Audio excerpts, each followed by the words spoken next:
ज्येष्ठ मास के शुक्ल पक्ष में पड़ने वाली एकादशी को निर्जला एकादशी के नाम से जाना जाता है। यह व्रत त्रिदेव व्रत माना गया है। इस दिन विशेष प्रकार से भगवान विष्णु माता लक्ष्मी की पूजा करनी चाहिए। यह व्रत सभी 24 एकादशी व्रत का पुण्यफल प्रदान करने वाला है। जो भी भक्तजन प्रत्येक मास की एकादशी का व्रत धारण नहीं कर पाते हैं, यानी कि वह प्रत्येक एकादशी का व्रत धारण नहीं कर पाते हैं, वह अगर केवल वर्ष में एक निर्जला एकादशी का व्रत धारण कर लेते हैं, व्रत में नियमों का पालन कर लेते हैं, तो उन्हें सभी एकादशियों का पुण्यफल प्राप्त होता है। इस व्रत के प्रभाव से स्त्री हो अथवा पुरुष, सभी के भीषण से भीषण पाप नष्ट हो जाते हैं तथा सभी प्रकार के पुत्र, धन, सुख, समृद्धि आदि की प्राप्ति होती है। इस व्रत में गोदान करना, गोदान देने के सामर्थ्य न हो तो तांबा, पीतल या मिट्टी का पानी का भरा हुआ घड़ा, उसमें थोड़ा सा सोना छोड़ करके और उसे नवीन वस्त्र से लपेट करके श्रद्धा पूर्वक ब्राह्मण को दान देना चाहिए। इस प्रकार जल दान देने और स्वयं व्रत समाप्ति तक जल न ग्रहण करने वाले प्राणियों को एक एक क्षण में कोटि कोटि गोदान देने का पुण्यफल प्राप्त होता है। इस दिन यज्ञ, दान एवं जप आदि कार्य करने वाले को अक्षय फल की प्राप्ति होती है तथा अंत में भगवान विष्णु के धाम की प्राप्ति होती है। इस व्रत में दिन रात्रि निर्जला रह करके व्रत को धारण करना चाहिए। इसमें अन्न और जल दोनों का ही त्याग करना पड़ता है।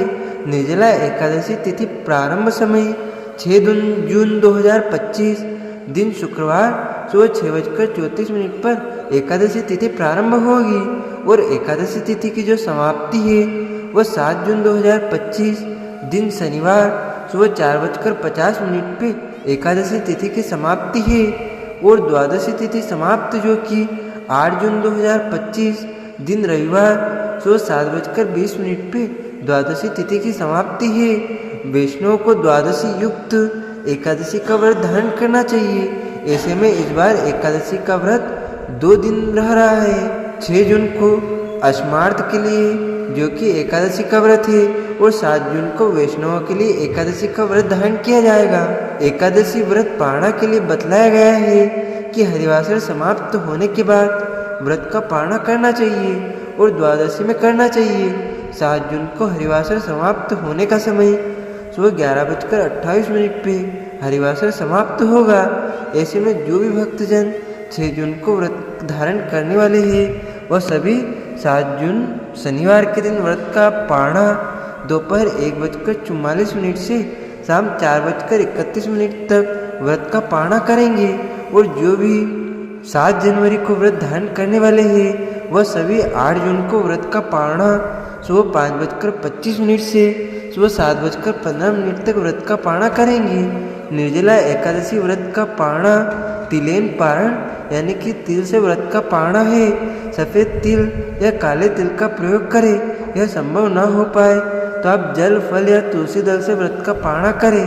6 और 7 जून को ब्रह्म मुहूर्त का समय सुबह 4:02 से सुबह 4:42 तक होगा।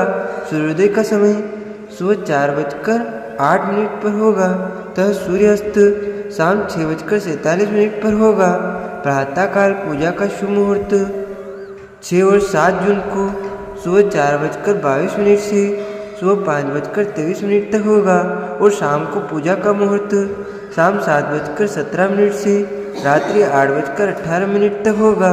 7 जून को द्विपुष्कर योग सुबह 5:23 से सुबह 9:40 तक होगा और सर्वार्थ सिद्धि योग जो कि सुबह 9:40 से शुरू होके अगले दिन सुबह 5:23 तक होगा। सर्वार्थ सिद्धि योग होगा जो कि बड़ा ही अच्छा योग बन रहा है। 6 और 7 जून को अभिजीत मुहूर्त का समय सुबह 11:52 से दोपहर 12:48 तक होगा। 6 जून को राहु काल समय सुबह 10:11 से सुबह 11:56 तक होगा। 7 जून को सुबह 8:32 से सुबह 10:14 तक होगा और 8 जून को शाम 5:04 से शाम 6:17 तक होगा। राहु काल समय के दौरान कोई भी शुभ कार्य या नया कार्य नहीं करना चाहिए, इस बात का ध्यान रखें। तो भक्तजनों, हमारे इस ज्ञानवर्धक वीडियो को आप अधिक से अधिक लोगों को शेयर कीजिएगा, लाइक कीजिएगा तथा कमेंट में प्रभु का नाम अवश्य लीजिएगा। तथा दैनिक राशिफल जानने के लिए, दैनिक व्रत कथा सुनने के लिए हमारे चैनल को सब्सक्राइब करके बेल आइकन को ऑन अवश्य कर दीजिएगा।